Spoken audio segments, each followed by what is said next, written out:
Kang Gareng. Nggih, selamat pagi Dik Bagong. Waduh, jan wah wis. Aku tekan ngomah kok lingak-linguk kowe kok gek ngapa iki mau? Alah nglinting karo ngopi. Wah. Nglinting. Nglinting. Walah, anane aku karo kowe sebabe Petro ki ilang. Lah kok ilang? Ndara Baladewa ketegelen karo Petro ditamani Anugara kontal mbuh tibane aku nang Kenah. Walah. Muga-muga Petro paringi slamet iso kumpul meneh karo awak dhewe Kang Gareng. Amin ya muga-muga iso ndang bali kok iso kumpul karo awake dhewe, Gong. Heeh. Ya. Wah, jan wis. Iki anakku ndi iki anakku? Lah ndi sing siji mulai iki? Oh, lah isih siji. Sing siji. Wah, jan pumpung isih melek iki. Nak nganu nyekel mic wong. Nah, ndi niki. Nah, yes. Nah. Wis pokoke Petro engko ya pokoke muga-muga bali kae dhewe suka parisuka mripun warga Tambakboyo. Ah, halo juga. Anu urung ngantuk ya, Nak? Dereng. Oh ya urung ngantuk. Kowe kok nggogok kono ki arep nyinden apa piye? Ya nyanyi to. Waduh. Nyanyi to. Nyanyi apa kira-kira? Ajeng nyanyi napa? Lamunan. Lamunan. Waduh. Wah, jan cocok niki. Arep dhewe apa karo sapa? Kali Mbak Elisa. Sebabe apa kok milih Mbak Elisa? Wong cantik. Weh. Nek Mbak Tatin cantik ta yoan? Ora. Nek Mbak Misaki cantik ora? Cantik. Nah wong seneng nek duwe ibu Jepang. Seneng. Alah, moduse lho arahe kok ya. Sesuk nangger Mbak Misaki. Lena kaprayitnane. Wah. Jerke bubuk kecubung. Gawe aku SMKI. Kowe nyang apotek ngono piye sing wis modern kok. Oh iya. Sing gawe kecubung to, Gong. Lamunan nah saiki nyuwun karo Mbak Elisa supaya Mbak Elisa anu jumeneng. Matur. Mama ngono. Mama. Kok mama? Mama. Mau ketok tuwa. Mama, Mimi, Mama. Kok mama? Apa? Mbak aja lah. Kakak. Mama. Mama, heeh. Mamanya yang ini apa yang itu? Yang ini. Ya. Pancen bocah iki selalu mendukung karo aku. Selalu mendukung ayah tumindak culika. Ah ngapa kok milih mamae kok Mbak Elisa iki sebabnya apa kok ora ibumu, Bu Rina? Bu Rina apa Bu Elisa? Bu Elisa. Sebabnya apa kok ora gelem mbokmu dhewe? Emak. Kok emah? Ah mbokmu ki jenenge sapa? Christian Arinati. Oh, panggilane Gimal. kok Gimal? Kok geseh to? Kok butuh gimbal. Nggih, nyanyi lamunan kali Mbak Elisa nggih. Berdiri yuk. Berdiri sini yuk, ya. Wah. Di atas apa di bawah? Sini, kamu berdiri Mbak Elisa biar duduk gini juga nggak apa-apa. Nah gini kan kita sama tingginya ya kan? Wah, Jan. Iya, Mama. Wah, Aku jadi grogi loh. Jan. Mamah luku. Oke, dikasih lamunan Nggih, sama dikasih Dek Nawel. untuk lamunan ini terkhusus untuk Karang Taruna Pramudita. Nggih. Karang Taruna Perkumpulan Muda-Mudi Pramudita. Tambakboyo. Nggih, siap. Malunan. Layar. Mbak Elisa, Jan Nggih. biasa. nawung niku nek karo Titi Laras karo Nada niku jebles. Jebles. Jebles pleng. Ning anti tempo penyakite. Oh. Tapi nggih ngaten niku raul terus mawon.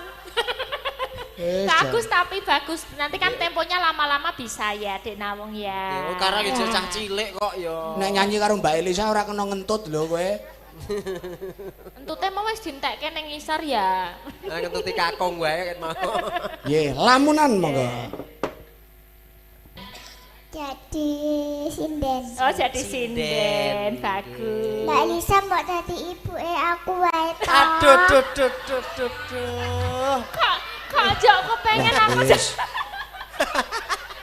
piye? Aku suruh jadi ibuke nanti nek aku bingung no. Masih mimik enggak? Enggak. Oh, udah udah enggak. Oh iya. Tapi nanti nek minta sangu mintanya ke bapak apa sama ibu? Ke bapak. Oh iya. Kalau gitu enggak apa-apa ya. Ya. Aman. Aman. Cilaka tenan. Nanti pulang ke Temanggung ya. Wah, eh. wis. Kok langsung ditanteng aku piye Jan, no? cah cilik kayak gini Pulang kok. ke Temanggung. To the Jauh point. enggak kalau dari sini? Enggak. Kalau di Temanggung makannya apa? Makannya apa? Apa? Aku kan belum pernah tahu. Sego jagung. Waduh. Sego jagung. Sego jagung. Sayurnya apa lawuhe? Sayurnya apa di sana? Gereh. Apa? Gereh. Oh, gereh. Gereh karo keluban kul lho, bis. Ya, besok aku main ke Temanggung ya. Bener loh. Bu, Terus siapke aku bobok- syarat-syaratnya nggih. Aku bobok sama siapa kalau ke Temanggung? Sama bapak. Ya matur nuwun ketrima kowe jenenge iso nyuwargake wong tuwa. Kok ya aku suruh sama bapak ya sama Nawang aja boboknya ya? Boleh? Boleh. Oh iya, makasih Mbak Nawang ya. Kalau sama bapak bahaya. Ya, bahaya nanti bisa jadi dedek baru. Makasih ya. Apa ya tumon ana anak kok nglamarke bapak. Lah gitu lho. Dicucuk lapang arep dhewe. Nggih. Anu Mbak Tatin anu kasuwun Monggo jeneng sekalian Mbak jumeneng. Tatin. Iki arep dilamar sisan ora iki kira-kira. Ini mau apa bobok ibunya Niki mau Mbak Nawang, Itu ya Mbak mau Tatin nggak ya. punya ibu kayak aku? Ablas. Kok blas? Blas ora kanggo. Sebabe apa kok ora gelem ibune kaya Mbak Tatin? Nek lemu aku, ta cantik ya cantik aku loh. Emang aku tak dimbleki. Kok dimbleki? Dimbleki loh. Dimbleki. Kan malah empuk, ta? Nggih ta? Emah. Nggak mau ya sama aku menjadi ibumu, kamu nggak mau? Emah. Wis nak gelem ra gelem rasah dipeksa. Ya kok tak tawake nang perapatan weh. Aja ora gelem. Kanjur arep tawake ning Pakai perapatan. nang perapatan. Nggih. Mama. Monggo Mbak Tatin paring gongan. Nggih, menapa menika wonten pamundhutan Niki wau sing dereng dipinangkani kembang rawe. Oh, nggih. Bilih ana apa mau kitir sumilir barang. Nggih. Monggo milih sing pundi. Mardika jenengan milih sing pundi? Apa? Oh ya, siap. Waduh lho. Apa? Bang Rawe Totin. Lah kono ya Bang Rayo totin ngono dadi aku ya apa? Aku ya ngono. Bener nek kowe mau wegah di duwe ibu tatin bener. Blas. Elake kaya ngene. Aku kan tergantung lawannya. Kalau lawannya itu lemah lembut, aku juga bisa embut. Iya. Bisa lembut ya. Lembut. Ayo bisa lembut. Kalau ele aja dilangi. oh iya. Nek kesalahan Kembang kudu rawe dilangi. nggih. Cidop ora? Ya. Kompak Kompak. Ora nganggo sida. Mangga. Siap. Monggo niki tasih kathah warga ingkang nenggani warga Tambak Boyo. Nggih. Aku gumun Mbak Tatin ki galake kok ngono kok ya akeh sing seneng kuwi lho. Loh, galak itu tidak berarti jelek loh ya. Betul. Galak itu adalah suatu bentuk kasih sayang. Wah. Bener pernah? Ho ta? Ra, Eh, ra kabeh. Ora, tak patini. soalnya- waton Sulaya. Gak kulino digalai. Loh, wong wedok iki carane memberi kasih sayang itu beda-beda loh. Ada yang lembut, ada yang galak. Lah kuwi salah satu apa aku itu kasih sayangnya seperti itu dengan galak. Ngono Berarti lho. nek digalaki iki disayangi. Iya, mulane nek sing urung tau tak galaki berarti aku ora sayang. Dong ora? Ning ya aku aja digalaki kok ngono kuwi kok. Nganti harus semaro ya abot saking galak. Mak teratap ya aku. Ketok ora tau digalaki.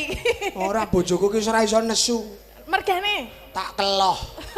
Alah, kaya sapi. Ye kembang rawe Mbak Menawi napa-napa niki wau. Je kembang Terus rawe, semilir, pokok terus semilir mengki manut. Yeay.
Sepisan malih ben dikancani Mbak Eni karo sapa?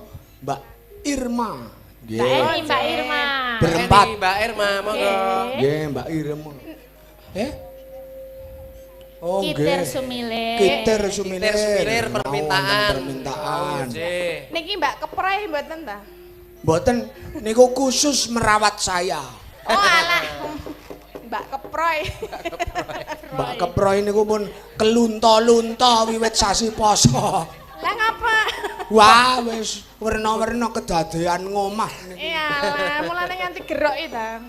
Wah, tenan nganti sakit yang berkepanjangan. Nganti hutang yang menumpuk.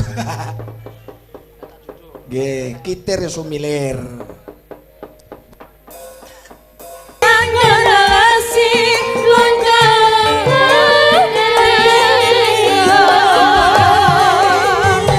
Kiter Sumilir. Ya. Sampun katur. Mbak Elisa, Mbak Tatin, Mas Gareng matur nuwun. Awit rawuhipun paring panglipur kaliyan warga Tambak Boyo RW setunggal. Ngaten niki Dik Bagong, ngen kula kalian Dik Tatin, Dik Elisa Sugata Panglipur tartantu kathah donga-dongap sarusiku ingkang kirang nuju prana nyun agunge wilasa sedaya kalepatan kapendheming bumi ning tinapuran satemah sageta mijilaken wiji pasederekan. Amin, amin. Mbak Elisa ada kata-kata motivasi untuk warga Tambak Boyo? Nggih, mugi-mugi gelar wayang menika menjadi inspirasi buat warga desa yang lain dan menjadi berkah katur panjenengan sedaya, paringi sehat, paringi panjang yuswa, kathah rezeki, pokoke sukses sak anak putu wayah. Amin. Mbak Tatin, Nggih, mbok pilih benjang sanes wedal wonten kesehatan, saged pinanggih malih wonten taun candhakipun, kok nggih. tahun candhakipun preye? Kira-kira 2 tahun bisa. Ya kan 2 tahun candhakipun. Oh, ya. lah ra ngono. Ning umpama digawe pendak tahun ya apik lho. Lah nggih lu Wayangan apik. kaya ngeten kok ora pendak tahun ki rugi. Mulane sesuk pendak sasi pisan. Nah, ngono. Ora Nggih. pendak tahun rugi sing rugi awake dhewe maksudnya. Nggih, mbok pilih wonten klentak-klentunipun nyuwun pangapunten saestu. Sami-sami. Mugi slamet sing nanggap, slamet sing ditanggap, slamet sing mirsani sedaya kemawon. Nggih, amin. Sembah nuwun, nderekaken sugeng tindak rahayu dumugi dalem. Amin. Sowan ngersane Kang Ki Semar tak melayu wae.